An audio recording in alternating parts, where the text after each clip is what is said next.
That first practice, I didn't know what I walked into. It was the speed. Everything was like, I felt like I was teaching myself how to make another layup again. I do feel like a lot of people don't really know what the JUCOs have to offer. I got a chance to see the locker rooms, the gyms, and it's better than some D1. We're not a community college with a rec center gym that's used for rec center purposes. I mean, it's for basketball and volleyball. What mistakes do you feel like parents make while navigating a child's journey? They need to be involved, and that's important, but sometimes they become overbearing. It's not about the child anymore, it's about them. What does that look like? Kids not involved in the process. They want you to recruit the parent and nothing. We want students that want to be here. Yeah. Not your parents want to be here. I'll see a lot of like teams going to, in all these tournaments. To me, I feel like it actually hurts some of the kids' recruitment because the Baylors aren't looking at you. How many courts are the coaches really sitting on? Yeah. How many courts do you look at and there's not a soul watching? Right. It wasn't worth it to pay all the money and all that to go to this tournament and to travel and stay in the hotels and do all that stuff to play the same teams you're playing regardless and nobody watching you. Welcome to It's Just Different podcast. We bring on people who have been where you're trying to go and or have helped countless athletes get there. And I had to take a little trip. We are in Hobbs, New Mexico. I got my guy with me, a winner. How are you feeling? No, it's great. I'm happy you're here. I mean, not everybody comes to Hobbs, New Mexico every day. Right, and I want to make sure I'm clear. I'm at New Mexico Junior College, and I cannot wait. I don't know when this episode is going to release, so the BTS might have already dropped, but if not, BTS is coming soon of the college because y'all need to see what's going on here. I always start this podcast off with what's different. The name of the podcast is called It's Just Different. This Jolly Rancher, y'all, I'm turning this Jolly Rancher because I am hungry.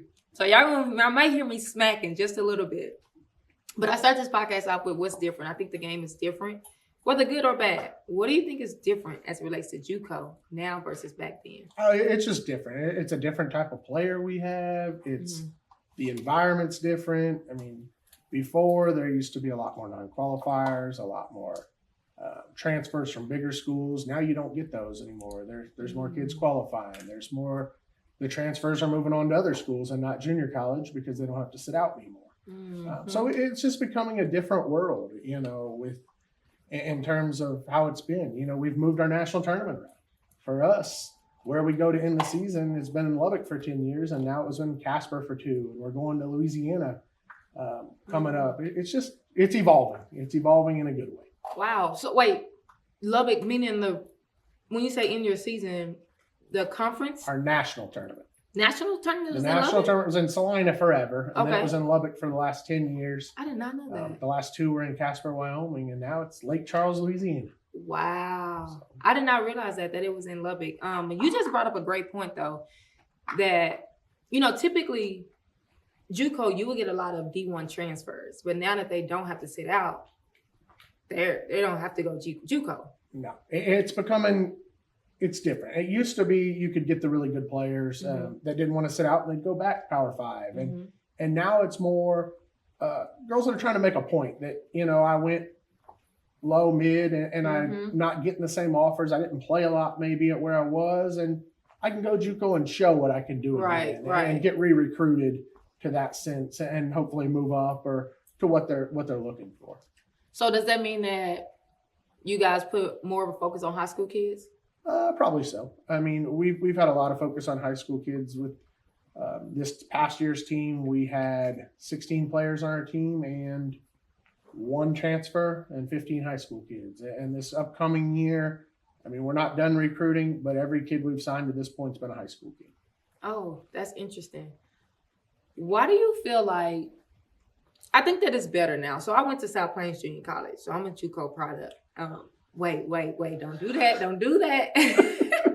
Now, and I used to, I was just telling somebody on my way here that I loved playing New Mexico Junior College. Like, it was always a battle. Yeah, the games are South Plains are the best. Yes. I mean, it's a lot of years, it's the 2 best teams in our league, and they're fun. I mean, they're just fun games, and win or lose, it's a fight to the end, and hopefully we come out on top. But it's always an enjoyable game. Yeah, no, that's funny. Congratulations on taking the first step, and that's watching this episode.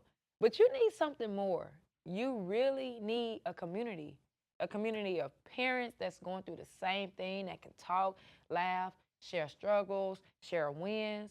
You need a community that's going to give you monthly resource drops on how to create a highlight tape, what to send to college coaches, and a community that's going to bring in guests, bring in college coaches, bring in experts to give you information. I got the community for you. The Different Community, and you need to be there. Click the link in this description, and I'll see you on the inside. So why do you think a lot of parents and players feel like look at JUCO as a bad thing? I think JUCO got the bad rap years ago because it was a lot more non-qualifiers. So, and not so much in women's basketball. I was going to say, is it though? Because like even when I played, I graduated. I'm not going to tell y'all how old I am, but I graduated top 10% of my class. So I was a qualifier. I don't know if is that really like this? Was it really like that then? Yes and no. I mean, when I was at Gulf Coast, we had great players that were great students too. And we also had some transfers and some kids that didn't make it academically. Gotcha. Not that they're bad people. A lot of it was laziness, or they were never made to do the work. Right. And that's why they weren't qualifiers.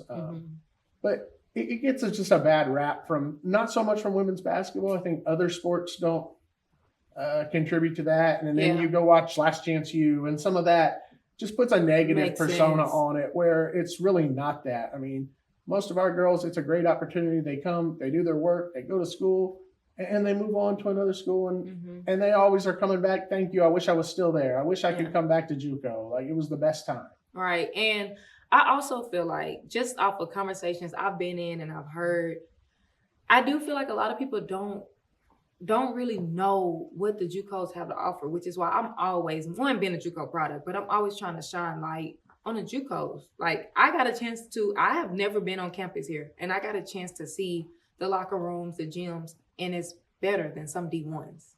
Yeah, I think people don't know. And if you look across the country, there's a lot of parts of the country that don't have a lot of junior colleges. Yeah.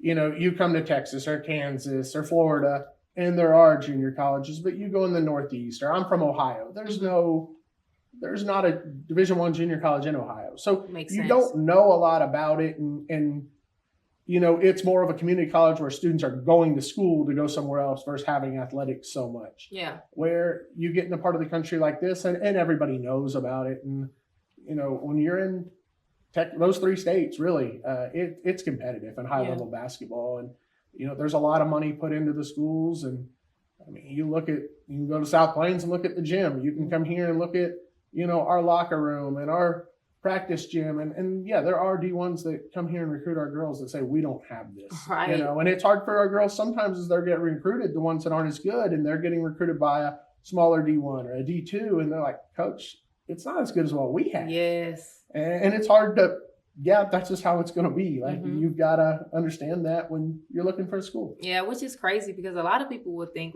and again, at the end of the day, there are some JUCOs who don't have the things that a lot of JUCOs have. But I think that that's what gets pushed. Like, a lot of people put in their mind of like you getting out the mud, or like it's hard. And it's like, no, like JUCOs have nice things. Yeah, we're not a community college with a rec center gym that's used for rec center purposes. I mean, it's for basketball and volleyball. We're the only ones that use it. But I think that perception does get out there that, it's a rec league, it's a club team, it's we're gonna roll the balls out, go play a game, and go home. There's a lot more to it. Yeah. You said something earlier, Division I JUCO. Can you explain the difference between like D1 JUCO, D2? That's right? Yep. D2 JUCO. Like, what's the difference? So there are actually 3 levels of junior college. Division I, a lot of it is based on what kind of scholarships can be given. Can give full scholarships, everything included. At the Division II level for junior college, there's no housing. So they can give your tuition, your fees, believe your books too, but they can't do housing and meals. What are some examples of D2 JUCOs? So in in Kansas, for example, there's several of them, Okay. like Highland, Labette, Okay. Neosho now, and they're very competitive, and they just are limited as what they can give and financially. And then D3 has no scholarships; it's all you get academic money, similar to Division III. Yeah. For 4 years, and there are a couple in Texas, Cedar Valley and Richland, some of the Dallas schools Or D3 JUCO. are D3 JUCOs. Yeah. So they don't give any athletic money. That makes sense. That makes sense. New Mexico Junior College have had a history of kids that go to the next level, whether that's Division I, Division II, and I want to speak specifically Division I. What do you feel like makes Division I coaches trust getting kids out of New Mexico Junior College? Well, right now they're coming and they're playing against other players that are going Division I. Mhm. It's not that we have one kid that's really good and they're not getting any better. Yeah. Even like this year, for example, we've had 8 players go on D1 visits. Or Wow. have offers at least. From at your this point. team. From our team. Wow. From our team of 16. And so that girl that's 7th, 8th, 9th, they're playing against a Power 5 kid every day. They're getting better, regardless of how much they're playing in the game. Mhm. They're getting better every day in practice. And this is probably a unique year for us of how many we're having. But it's just, our players have shown that they can go on to the next level and be ready to contribute and help. And I think that's a biggest part of it is the trust over time. And that we do have high-level players, playing in this league and several of the other good leagues around the country. All right. Now, how have you been able to help them and make sure that they're ready for the next level? Well, it's just every day, coming to work, and we're not rolling the balls out, so to speak. They're going to work every day, and practice is very up tempo and quick, and getting through things and trying to do different things for us to win games, but at the same time to get them ready. It's not we're going to walk out there and nobody's going to say a word, and they're going to communicate on defense. They're going to do things that they're going to have to do at the next level. Right. So, and we've done other things in terms of non-conference in our scrimmages, so to speak. I don't know if I can mention who, but we've gone and scrimmaged D1 schools the last couple of years. Nice. Where they're getting to play against those schools. At the same time, those schools are seeing our players. But they're getting to play against them and see what it takes to be at that next level. Yeah, that makes sense. And I think that's important. Like, one, I think you said, preseason. I think that the biggest difference that JUCOs have over other levels, if you're trying to get to the next level, is the fact that you get Division I coaches to come watch you before your season even starts. Well, it's so unique because our girls, if a true freshman comes, they get on campus in the middle of August, say, when school starts. And we're fortunate that we can have some kids here in the summer, but not all. So say they show up in August, Division I coaches can go out September 1. So you've got 2-3 weeks max to at least get to a point absolutely that you look good in front of them. So when we have to hit the ground running because we have coaches in here with how our success and the players we have to recruit. So they're here September 1. And, sometimes it's hard for freshmen to turn the corner that quick and be ready. So one thing we do with that is try to make it comfortable. In terms of the drills that we do those first few weeks and when they get here, that it's not something new to them. That, okay, I've done this a few times. At least hopefully I have a clue what I'm doing. Although we still have to get our team ready to go play first weekend of October in a jamboree. So there's still not a lot of time, even to that point, when you're playing in front of even more coaches to get ready. But it's what it is, and we've adapted. It just makes our season feel so much longer to our girls because you're starting when school starts. Yeah. Now, we're in AAU time, and I feel like I already asked this question, but recruiting. First of all, do you go out often? Sometimes. We're not out as much as a Division I coach, so to speak, but we usually go to 1 or 2 events in July. And then last year I went to TABC in the scholastic period. It was in June or May, whenever that was, in June. And then this time, sometimes not. I mean, we're in a pretty good spot recruiting right now for this year. The hardest part is, those kids right now playing this weekend, a lot of them are for next year. Well, most girls don't think they're going to junior college at this point. We still have that D1 dream that I'm going to be a Division I player, and it doesn't sit in till later that, okay, well, I'm not getting offers. I'm not getting recruited. Maybe I need to consider the junior college route. Got it. So you typically wait till later in the summer. Yeah, usually. Yeah, that makes sense. That does make sense. Now, what if it's some athletes that are interested? How do they just kind of reach out to you, or what does that look like? At this point, we do get a lot of emails, a lot of people reaching out with film and, hey, I'm interested on social media or email or however it is. And at the same time, there are students we've seen, okay, we saw her as a junior, we really liked her, we need to start watching her from that perspective. And there's also other programs and stuff that we know have high-level players. We've got players from them before. We've worked with them that we know we need to make sure we see them because they're going to have players. Yeah. What mistakes do you feel like parents make while navigating their child's journey? Well, we've seen all different kinds. Yeah. And some of them, when they need to be involved, and that's important. But sometimes they become overbearing, and it's not about the child anymore. It's about them. What does that look like? And it's just we've had it where the kid's not involved in the process. They want you to recruit the parent and not the kid. Mm-hmm. And we want students that want to be here. Yeah. Not your parents want to be here. They're not coming to school. They're not going to be with you every day. The student's the one that's going to have to do it. So I think it's important to be a part of the decision, but to make your student feel some accountability and responsibility, and let them make the decision. Let it be them that chooses, but with your input and guidance and making sure, they're in the right track. Yeah. So speaking of parents, obviously I think that they're one of the biggest pieces, to this journey. The one thing I see a lot is a lot of players play in tournaments that they don't necessarily need to play in, right? And you kind of said it earlier, a lot of them have that D1 dream, which is fine. If that's what you think that you can play at, whatever. But I'll see a lot of teams going to the Nike Nationals and the Run for the Roses and all these tournaments. And to me, I feel like it actually hurts some of the kids' recruitment because the Baylors aren't looking at you. The Texas aren't looking at you. Yeah, you go to a gym that has 60 courts, 80 courts, these one tournaments, and how many courts are the coaches really sitting on? Yeah.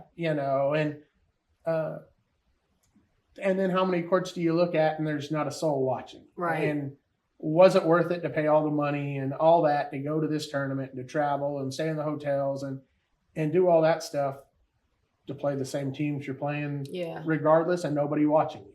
Mm-hmm. I mean, I think it's good to have the film and have the footage that you can show and show what they've done, but is it worth it when there's nobody there watching and there's hundreds and hundreds of teams there aren't going to watch every team, right? And you can't watch every team; it's just not possible. But how much of it's worth your time and money, right? And you actually just probably said it, but I was gonna ask, what's the solution to that? Obviously, we know that these parents, they don't make the schedule, right? It's the coaches.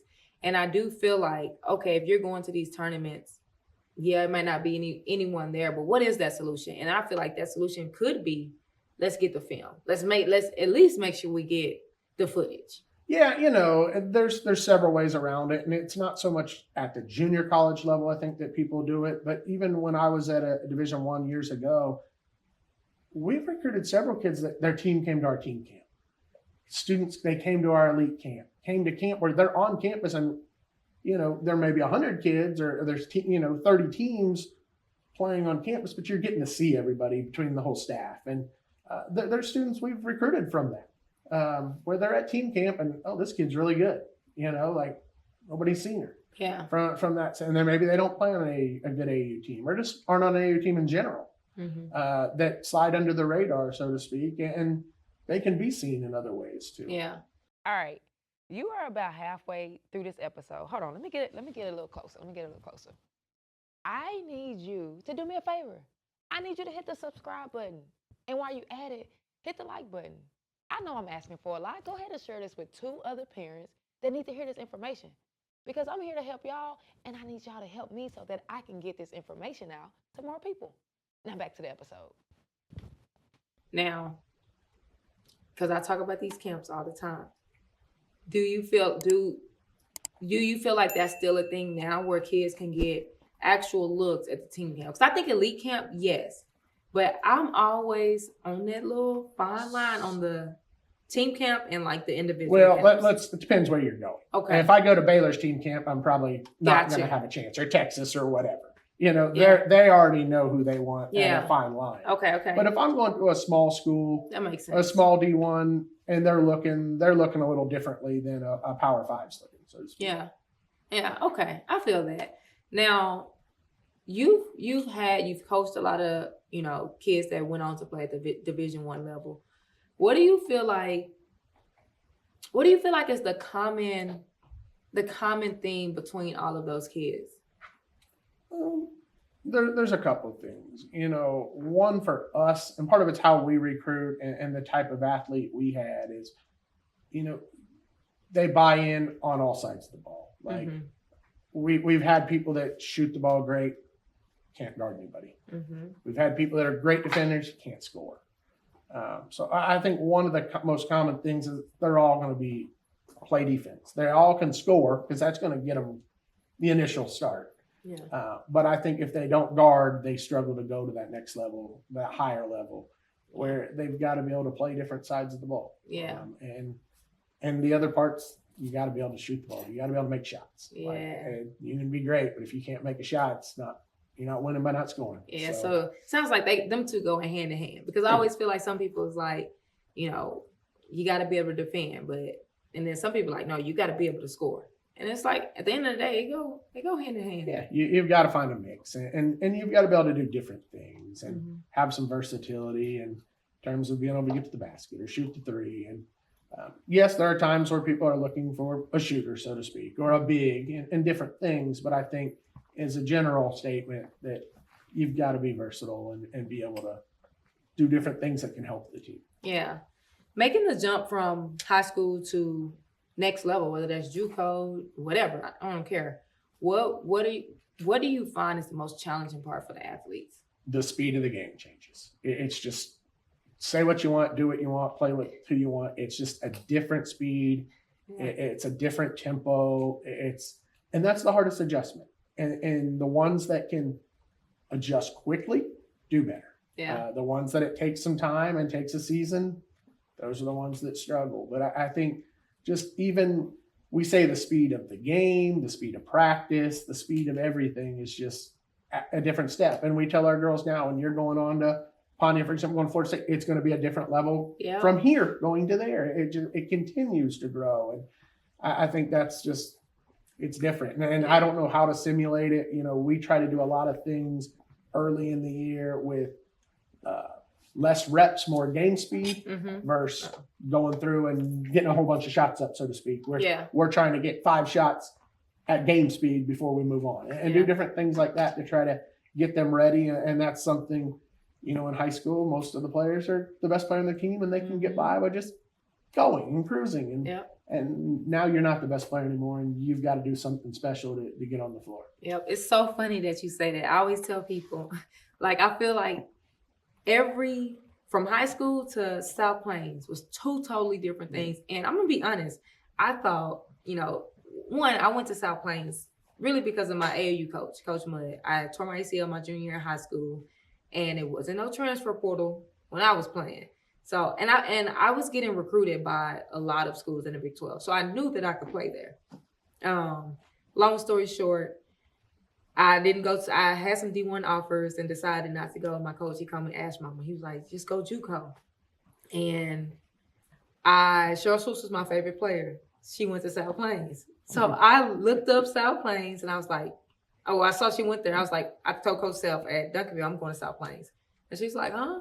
She made the call. I went to work out with the girls. I committed. I looked at everything. I liked it. And I'm like, this is going to be easy. I got this. That first practice, I didn't know what I walked into. And it's just, like you said, you can't really explain it. It's just different. And some of the things are the same drills. Like when I left South Plains and I was at Texas, it was the speed. Everything was like, and I'm like, wow, I feel like I was teaching myself how to make another layup again. It's really different. Yeah, and when you talk about the same drills, well, a lot of the now there's become a little bit more of a trend of some of these D1s are hiring junior college coaches. And a lot of these coaches have been Division I coaches that have maybe to be a head coach, they went junior college or different things. But so a lot of the stuff is the same, and it's just learning to adjust and adapt and wanting to adapt is a big part of it. And not, you have to learn to get out of your comfort zone regardless of what it is. If, we make our girls take public speaking, just something different that they got to learn, and they have to get out of their comfort zone. It's not going to be easy, but it's that way in practice. We talk about with our guards, like, you've got to be a leader. You might not be the most talkative person, but you've got to communicate and be a leader. And it's not going to be comfortable, but you got to do it. You have to do it. Absolutely. Y'all have had a lot of success here. Like, have done really well in a tough region, right? Now, did y'all beat South Plains this year? We split. Okay. They were only losing. Dang, I wanted to try. No, we 2 losses. I wanted to take the credit for that, but y'all split. But yes, a tough region. And I feel like every year you guys are doing well. Like, what do you feel like leads to that success? I know you talked about earlier, like, it's not just rolling the ball out, but what's the strategy behind some of the things and allow y'all to get to the national tournament every year? Well, it starts with having good players. Yeah. I mean, that's the bottom line is if we can't go recruit good players, it's hard to be competitive. Our league and region are just too competitive to not have talent.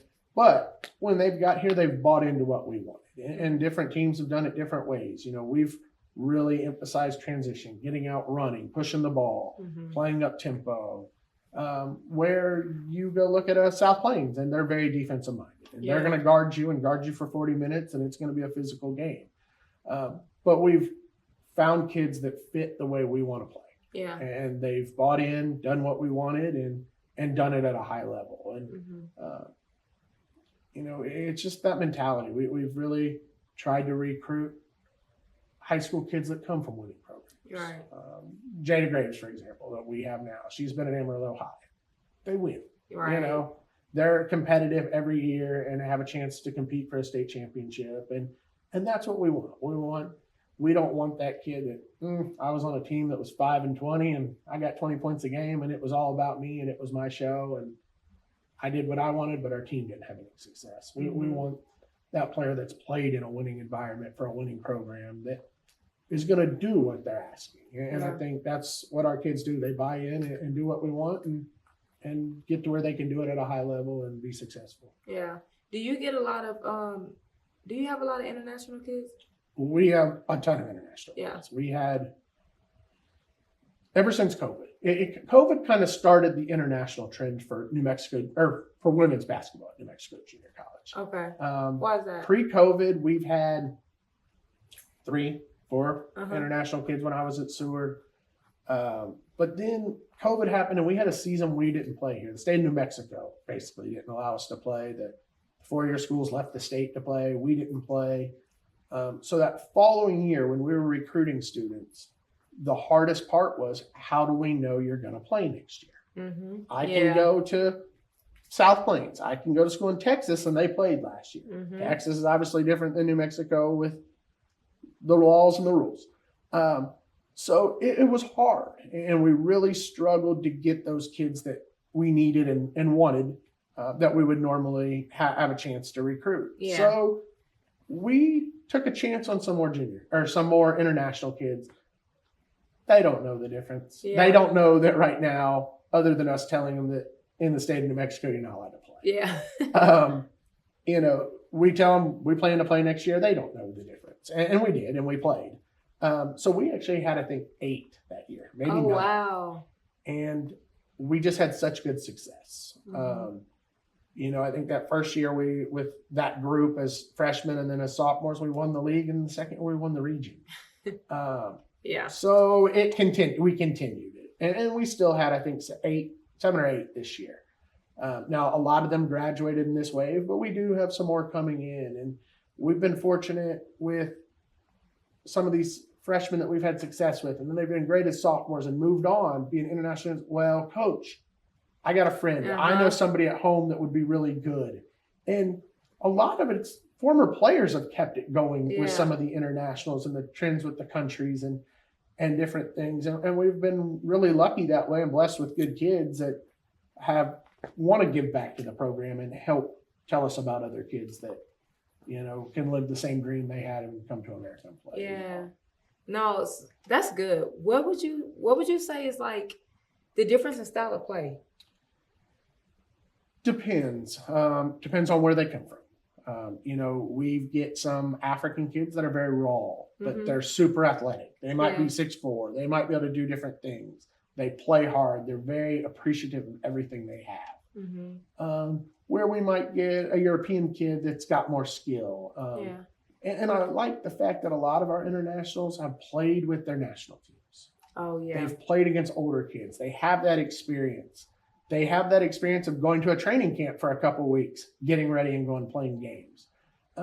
Basketball is basketball when you teach it. The terminology might be different. Things might be different that way.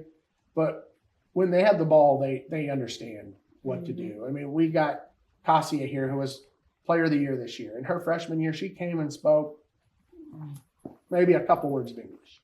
And that first day of practice, she gets the ball and she wanted a screen where she wanted at a ball screen. She bends down, touches the floor, and is tapping the floor. Are you serious? Telling her, this is where I want the screen. She couldn't say it verbally, but she could tell her where she wanted that screen and knew how to play out of it and make a play. Wow. Like there is a language barrier and you do have to adjust. And it's nice when we have other people from the same country that do speak English a lot better. And they can translate and help. But basketball is basketball. And once they know what you want and how you want to do things, they understand. So how do you typically like get through that challenge of, because it's gonna be a challenge at the very beginning. It probably is throughout the year. I don't know, but how do you balance that and how do you get through those challenges? It's a challenge, generally speaking, for a year.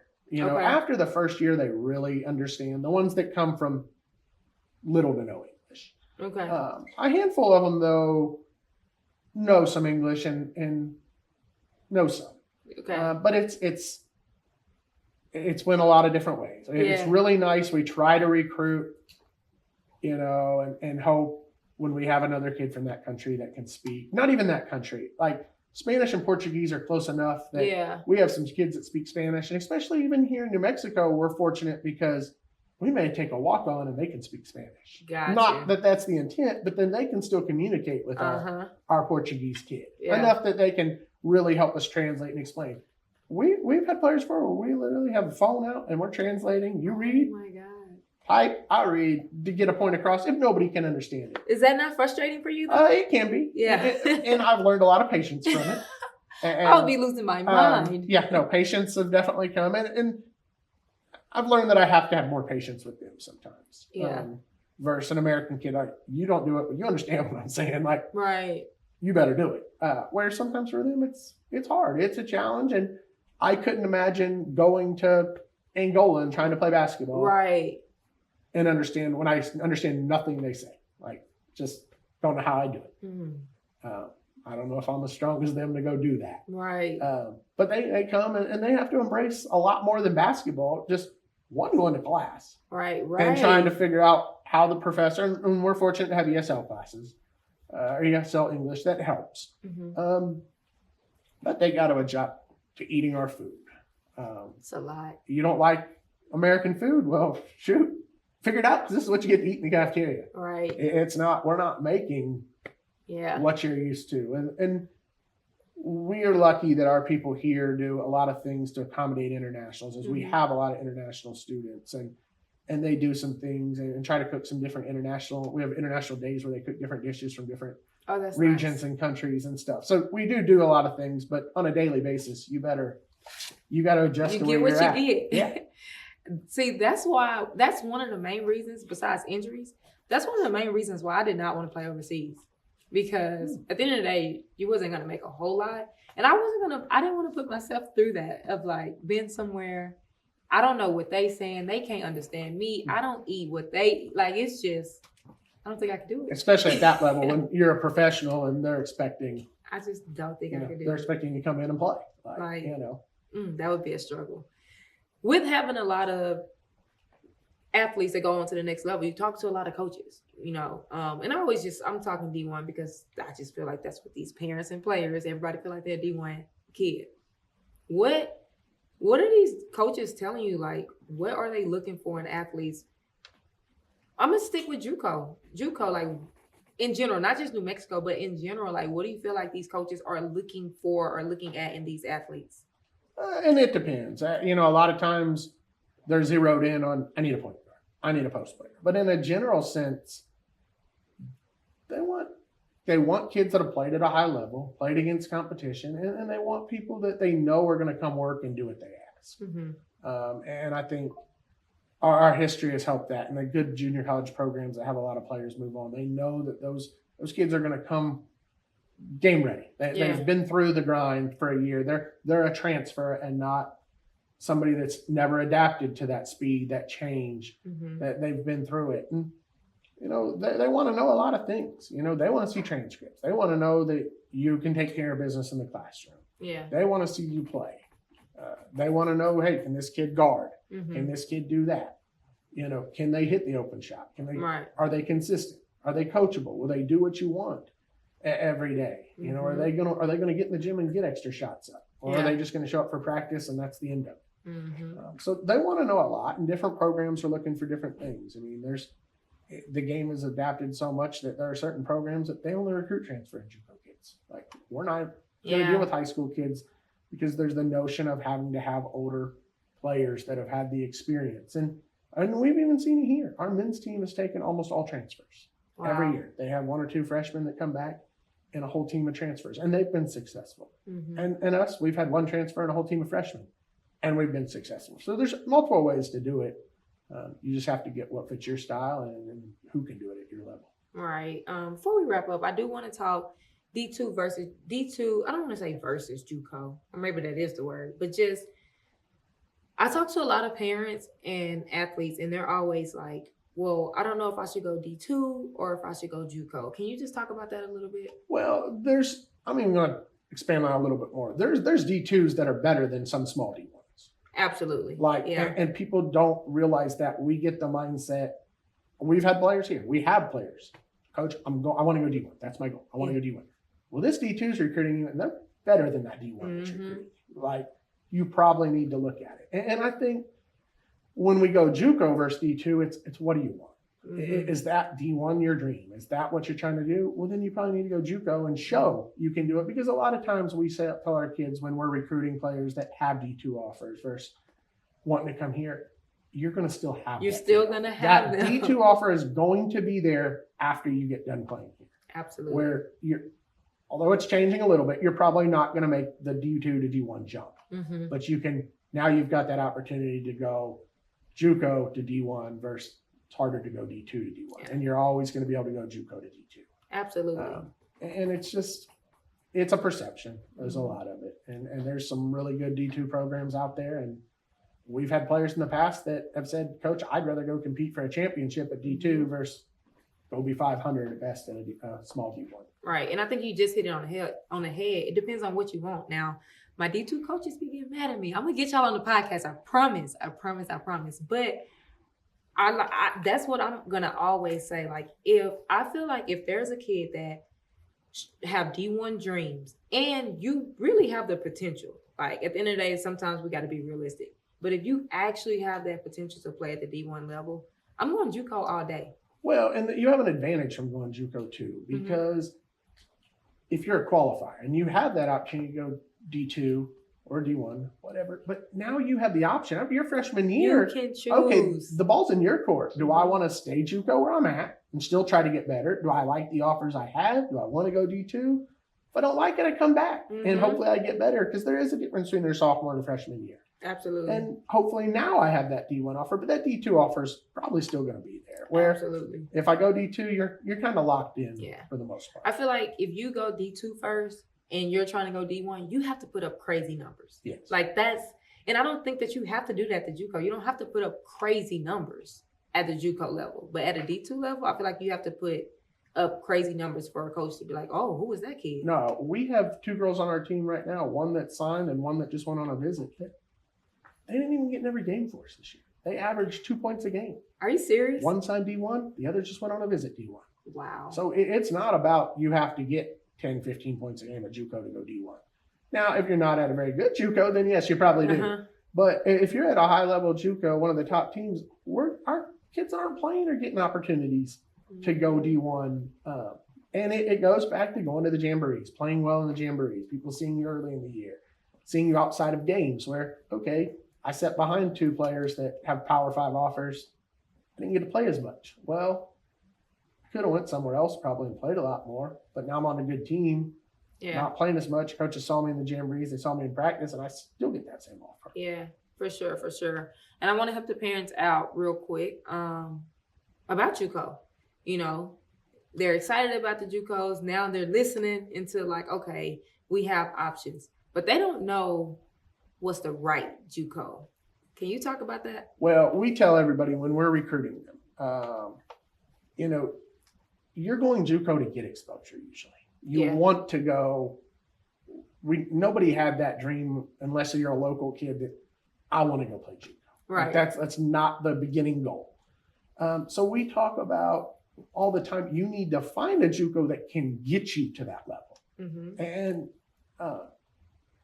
you know, for the good JUCOs, the ones that who's got coaches coming in the gym, who's going to go to jamborees and get you seen. And we talk about all the time on visits. If you're a high-level JUCO player, you need to go somewhere that makes the national tournament every year because of the recruiting side of it. If you're at a school, yes, you're going to get recruited. You're going to get seen before the year.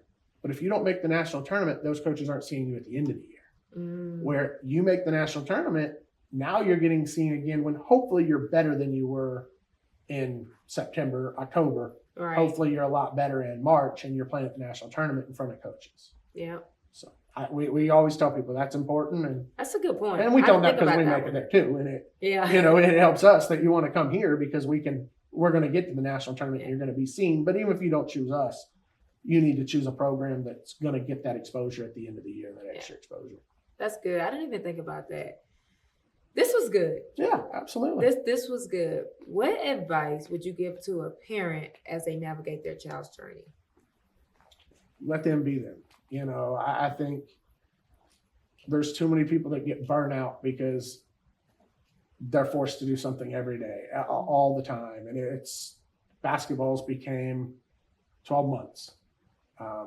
I think there has to be some time for your body to recover mentally and physically. Mm-hmm. And I think that's important. But at the same time, live your dream. Do what you want. Like that's what they want. They've got to work towards it. It's not going to come. They've got to get in the gym and do stuff. I think now the whole idea with so many of these people is I'm going to go get a trainer. What is that train? I can set some cones up and some chairs and all this cool stuff up and we can go through it and it looks awesome. Mm-hmm. But are you getting better and preparing yourself? Mm-hmm. If you're going to go that route, find somebody that's going to help you, who's had success helping kids. Yeah. That's going to prepare you to play and be able to show that you can, you know, play that year in high school or play whatever, and not just somebody that's going to put on a show to look cool and look like we can do a lot of things when it doesn't really matter if I can dribble through my legs 32 times if I can't get past somebody and make a shot. You are so right about that. I hope y'all got some value from this episode. I need you to drop it in the comments. Tell me what your takeaways were. I can't wait till y'all see the BTS of New Mexico Junior College because I was impressed. And as I said, it is better than some D1s. I can promise you that. Make sure y'all subscribe to the channel. Make sure you like this. Subscribe. Y'all listen, but I need you to subscribe so that more people can see episodes like this. Make sure you follow on Apple, Spotify. And if you've been listening to these episodes, you already know what I'm going to say. If you're not following on Instagram, I don't know what you're doing. Follow the page. It's just different pie. Thank you for tuning in to this episode and staying to the very last minute. For that, I got a gift for you. I don't know if you can actually see this because I got black on black, but I have merch, different merch. And you can get your different merch at itsjustdifferentapparel.com. Use code podcast to get 15% off. See you next week.